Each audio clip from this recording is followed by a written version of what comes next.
अस्सलाम वालेकुम, नमस्ते फ्रेंड्स, कैसे हैं आप सभी? आई होप अच्छे होंगे, खुश होंगे। आज का दिन मेरा बहुत लंबा था। सुबह से लेकर शाम तक काम ही काम, और बाबू भी आज बहुत दिन भर परेशान करता रहा।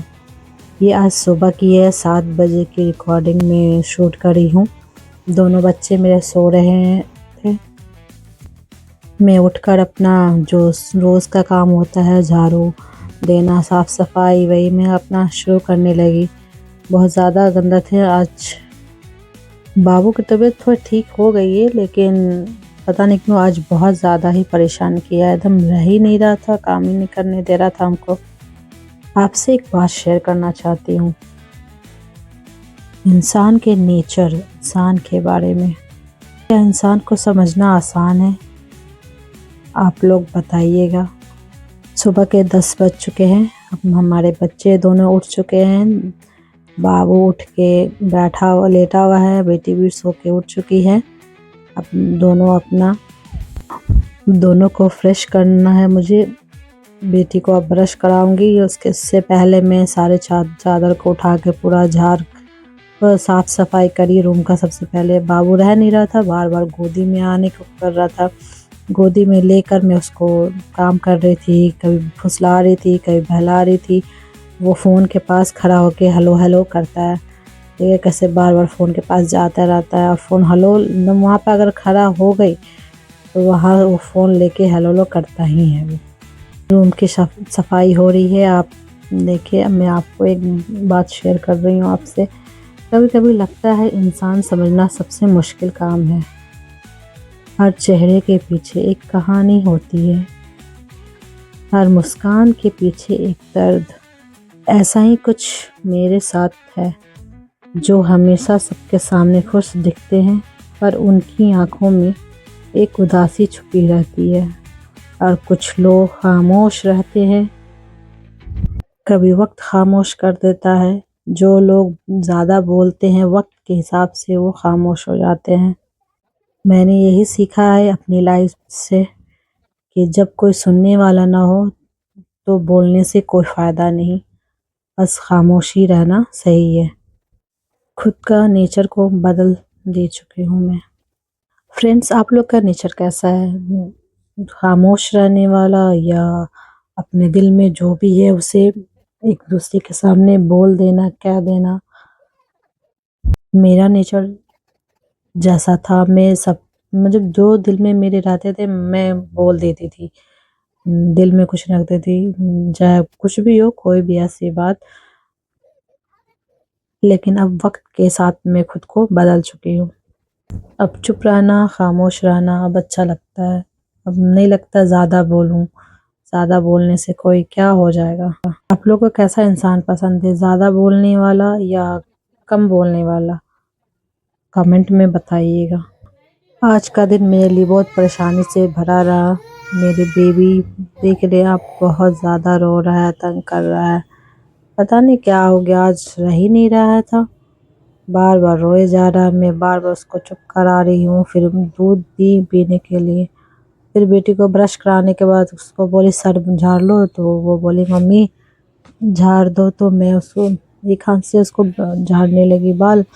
फिर दोनों को, बाबू को वॉकर में बिठाई। फिर वो इकरा बाबू मेरी टीवी देखने लगी। उसके बाद मैं किचन में वापस आ गई, आटा गूंथने लगी। आज मैं ज़्यादा हैवी नाश्ता नहीं बना रही हूँ। मैं सोची सालन में बना दी थी सब्ज़ी पहले ही, बाबू को उठने से पहले ही मैं बना चुकी थी।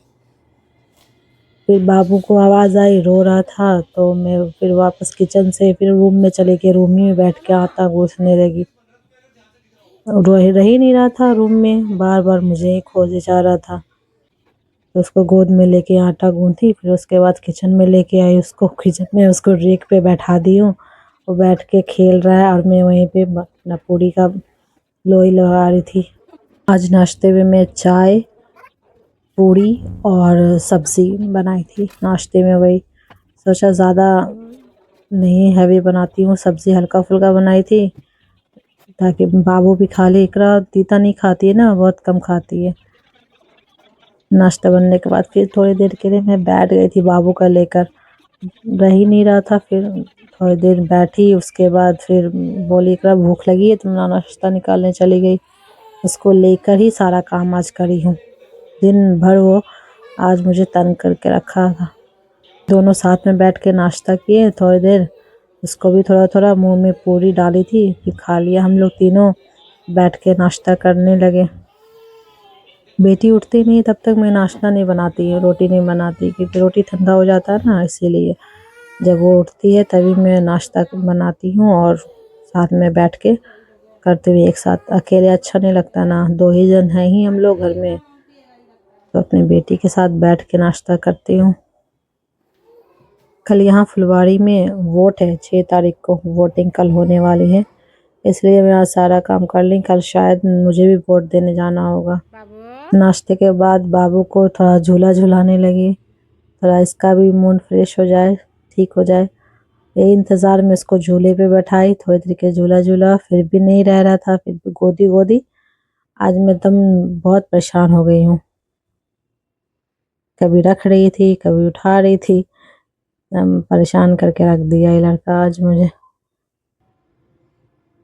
12:30 बज चुके हैं गाइस, अभी तक मैंने कुछ भी नहीं किया नाश्ते के बाद। जो इसको मैं लेके खिला रही हूँ, कभी इधर कभी उधर कर रही हूँ, कुछ भी आज करने नहीं दे रहा था। देख रहे हैं आप कैसे परेशान कर रहा है मुझे।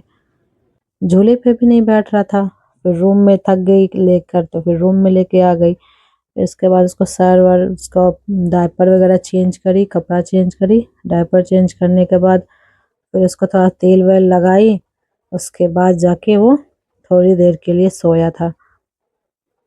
इकरा नीचे गई भी थी तो इसीलिए इसको सोला, थोड़ी देर ही सोया। फिर उसके बाद मैं चली गई छत पे कपड़ा लाने। कपड़ा बहुत सारा 2 दिन से पड़ा हुआ था छत पे, मैं कपड़ा लेने चली गई सुलाकर। देख रहे कितना सारा कपड़ा है, सब वॉशिंग मशीन से मैं धोई थी। ये सब जो हैवी हैवी कपड़ा होता है वो वॉशिंग मशीन में मैं डाल देती हूँ। उसके बाद सारे कपड़े को मैं निकाली, सबको अलग अलग करके फोल्ड करी। बेटी का अलग, बेटा का अलग, सबको अलग अलग जल्दी जल्दी कर रही थी ताकि वो उठ ना जाए। फिर मुझे नमाज भी पढ़ने थे, इसीलिए टाइम नहीं मिलता। अगर उठ जाएगा बीच में तो फिर मैं नमाज नहीं पढ़ पाती, इसीलिए मैं जल्दी जल्दी करके हटा रही थी। तब इकरा रहती है, इकरा तो थी नहीं, वो नीचे गई हुई थी। वो रहती तो तुरंत उठ जाता है, वो टीवी ऑन करती है तो उठ जाता है। अभी नीचे गई हुई है, इसीलिए मैं जल्दी जल्दी कर रही हूँ। अभी 1:30 बज गया गाइस, देख रहे हैं आप टाइमिंग। मैं नमाज अब पढ़ शुरू करने जा रही हूँ। मेरे सर के पास कपड़ा लटक रहा था ना, उसको साइड करने लगी, बार बार सर के पास आ रहा था। जोहर की नमाज है, 4 रिकात फ़र्ज़, 4 रिकात सुन्नत, 2 रिकात नफ़िल, फिर सुन्नत, फ़र्ज़, फिर सुन्नत, फिर नफ़िल। मेरे बाबू उठ गया, बोली थी मैं कि इकरा आएगी तो टीवी ऑन करी और उसके बाद बाबू उठ गया। अब मैं गुस्सा होकर बोली कि अब तुम उठाइयो, बैठो और पढ़ाई लिखाई करो। गुस्सा में उसको बैठाई हूँ, डांटी हूँ, उसके बाद वो बैठी है। थोड़ा देर के लिए मैं किचन में आई, साफ सफाई करी, बर्तन वगैरह मैं धोई भी नहीं थी। इसके बाद ये रहा नहीं, फिर उठ के आ गया, धोने लगा। मेरे किचन में आती बर्तन सारा ऐसे ही पड़ा हुआ था धोने के लिए। मैं सोची कि अब उठा तो खेलेगा, लेकिन रोए जा रहा था, रोए जा रहा था। गोदी लेने के लिए रो रहा है बहुत। मैं उसको किचन में लेके रेक पे फिर से बैठाई और सामने रख कर पूरा उसको देख रही थी या बर्तन धो रही थी, फिर भी वो नहीं रह रहा था, बार बार लटके जा रहा था नीचे। ऐसे लटक रहा, लग रहा था जैसे गिर जाएगा वो। बहुत मुश्किल से मैं काम कर रही हूँ, बहुत बहुत ज़्यादा। कुछ थैला में कुछ था पन्नी में, मैं उसको दी कि शायद वो उसमें से ढूंढ के खेलेगा, देखेगा, लेकिन नहीं। फिर भी वो नीचे झाँके जा रहा था, झाँके रहा था। थोड़ा बहुत चेक किया, फिर उसके बाद मैं धोई जल्दी जल्दी, फिर उसके बाद लेकर आई। फिर हॉल में बर्तन धोने के बाद नीचे से पानी जो गिरता है तो पूरा गंदा हो जाता है, उसी को मैं ये हार्पिक डाल के उसको धो रही थी। बहुत ज़्यादा गंदा हो जाता है, महकने लगता है। देखिए गाइस, फिर से रो रहा है वो। उफ। अब मैं अपनी बेटी को नहाने के लिए लेकर आई थी, तो 2 दिन से नहाई नहीं थी तो बोली चलो नहला दे। उसको नहलाने लगी, फिर बाबू नीचे बैठ के देख रहा था, रो रहा था। वहीं पे बाथरूम के पास में बैठा हुआ है वो, देख रहा था हमको नहला रहे थे। देखिए कैसे बैठ के रो रहा, देख रहा है। इकरा को कपड़ा पहनाने लगी, खुद से कपड़ा नहीं पहनती है वो, मुझे बोलती है पहनाने के लिए। सारा काम मुझे खुद से करना पड़ता है। अभी ये कुछ भी नहीं करती है, ब्रश भी नहीं करती, कपड़ा भी नहीं पहनती। ब्रश कराना, नहलाना, कपड़ा पहनाना, खिलाना, सब कुछ मैं करती हूँ इसका। अभी कुछ भी नहीं करती है। अब बाबू को भी साथ में देखना पड़ता है। आज बहुत सारा कपड़ा हो गया था गाइस धोने के लिए, हाथ वाला कपड़ा, हाथ से। बाबू का छोटा छोटा कपड़ा मशीन में नहीं साफ होता है तो मैं उसको हाथ से धोती हूँ, एकरा का, बाबू का, और कभी कभी अपना धोती हूँ। जितना बाबू का ट्राउजर वगैरह था, टी शर्ट, सब पहले एक बार करके एक जगह धोने बैठ गई। और मैं अपना कपड़ा, एकरा का कपड़ा धोई, इसके अब्बू का कपड़ा अभी छोड़ दी हूँ, कल टाइम मिलेगा तो मैं धोऊंगी। बहुत ज़्यादा आज कपड़ा हो गया था। धो कर फिर मैं नहाकर छत पे चली गई, छत के रेलिंग पे चली, छत के चौताल जो होता है ना, वहाँ पे मैं कपड़ा डालने लगी। अंदर में नहीं डाली क्योंकि पानी गिरता। मशीन का कपड़ा रहता है तो मैं अंदर में ही डालती हूँ, अगर पानी वाला रहता है तो मैं बाहर डालती हूँ। इसलिए मैं ऊपर आके छत पे पूरा कपड़ा डालने लगी। देखिए कितने सारा कपड़ा था।